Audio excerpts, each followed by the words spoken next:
Antara paparan menarik hari ini, Hassan kena jaga PKR, bukan UMNO. Gerakan relevan jika PAS sanggup serah kerusi boleh menang. Hadi Muhyiddin sangat akrab.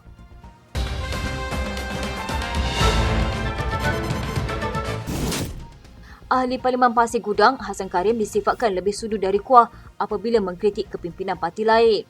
Ketua Pergerakan Pemuda UMNO Pahang, Muhammad Kamil Ibrahim berkata, wakil rakyat PKR itu dinasihatkan agar perlu membetulkan barisan partinya sendiri daripada menyebut bercakap tentang parti lain terutamanya UMNO.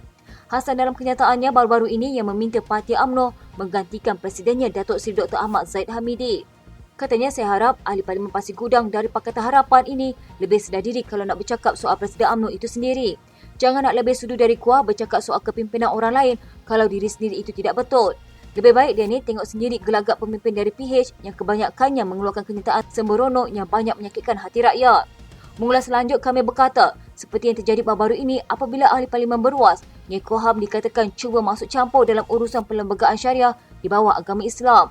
Ia sekaligus memperlihatkan Ahli Parlimen dari DAP yang merupakan parti komponen dalam PH seolah-olah sengaja menimbulkan kemarahan umat Islam. Katanya, di manakah pendirian beliau untuk mempertahankan institusi Islam yang banyak dicemarkan oleh parti komponen mereka sendiri. Dan Hassan Karim ini sendiri pernah memporak-porandakan ketika protes Baling pada tahun 1974 dengan dakwah mengarut sehingga mencetuskan kontroversi dan pemberontakan yang menggugat keamanan negara. Usaha berlakak sombong dan suci seolah parti kamu suci bersih dari segalanya. Kita sudah move on dan bersepakat demi agama, bangsa dan tanah air. Apa yang lebih utama kini adalah masa untuk membina negara dan bukan waktu untuk tunding-menunding yang melemahkan negara. Beliau berkata sebagai rakyat perlu menghayati titah yang di-Pertuan Agong untuk sama-sama menjaga kemakmuran negara dan usah terlalu berpolitik hingga merugikan rakyat sendiri. Katanya, niat kita sebagai pemimpin, rakyat harus diutamakan. Berhentilah keluar kenyataan bodoh yang sengaja nak cetus perbalahan dalam kerajaan perpaduan. Hassan Karim berpendapat UMNO perlu diterajui nakhoda baru untuk mendapatkan semula undi Melayu. Katanya, UMNO perlu diterajui oleh muka baru dan tidak hanya menumpang dahan PH pimpinan Datuk Seri Anwar Ibrahim yang didakwanya kelihatan rapuh untuk menghadapi PRU 16 kelak. Malah parti itu dicadangkan membuat rombakan pemimpin baru, berintegriti dan berkarisma bagi meraih undi orang Melayu. Ini ekoran UMNO dikatakan mendapat sokongan paling corot menerusi gabungan antara Pakatan Harapan dan Barisan Nasional. Gerakan boleh dianggap relevan jika rakan dalam komponennya terutamanya PAS sanggup menawarkan kerusi boleh menang pada pilihan raya. Wong Chin Huat dari Universiti Sunway berkata, gerakan yang dianggotai ahli mewakili pelbagai kaum dilihat bercita-cita menjadi hiasan kepelbagaian dalam Perikatan Nasional dengan PAS dan Bersatu mewakili kaum Melayu. Katanya, cita-cita itu dan gerakan akan menjadi irrelevan selagi PAS boleh menghargai fungsi itu sehingga sanggup beri kerusi boleh menang. Seperti gerakan MCA dan MSC dalam pemerintahan Barisan Nasional, mereka tidak dilihat sebagai wakil kaum bukan Melayu dalam gabungan ketika itu kerajaan pimpinan Melayu, tetapi wakil pimpinan Melayu kepada komuniti bukan Melayu. Selasa lalu, Presiden Gerakan Dominic Lau berkata, gerakan masih relevan dalam lanskap politik negara sambil mendakwa undi kepada parti itu meningkat sejak menyertai PN, khasnya selepas PRM Melaka dan Johor serta PRU 15.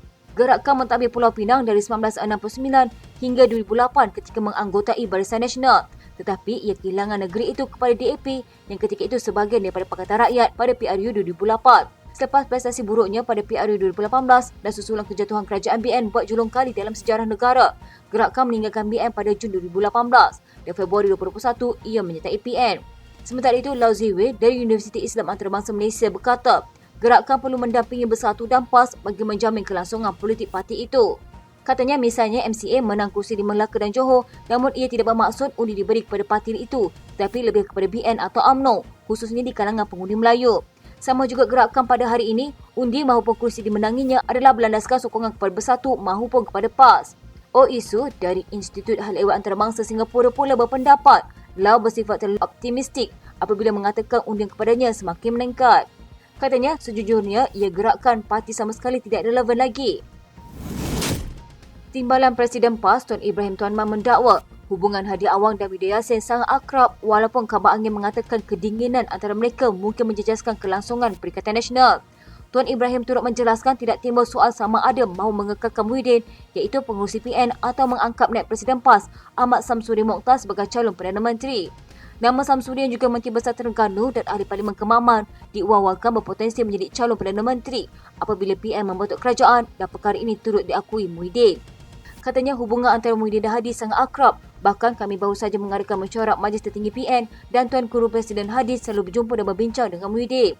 Soal calon Perdana Menteri tidak timbul kerana apa saja isu utama akan dibincangkan bersama dalam PN.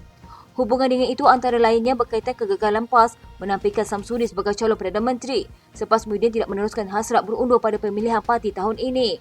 Menurut sumber, postingan Yu Muhyiddin dilihat sebagai tekad ahli Parlimen Paguh itu untuk kekal menerajui PN dan seterusnya dilantik Perdana Menteri kali kedua jika gabungan itu menang pada PRU 16. Katanya lagi, Muhyiddin dan Hadi lama tidak kelihatan bersama di mana-mana majlis selepas perasmian Muktamar PAS pada Oktober lalu. Manakala sumber lain memaklumkan Hadi sudah lama tidak hadir ke mesyuarat pimpinan PN. Menurutnya, kadar itu milik situasi muafakat nasional yang diasaskan UMNO PAS apabila Hadi tidak lagi menghadiri mesyuarat, sebaliknya mewakilkan Tuan Ibrahim susulan hubungan semakin renggang antara dua parti itu. Sekian berita hangat di TV pada hari ini. Jangan lupa untuk follow Facebook Malaysia Deadline dan YouTube Deadline TV.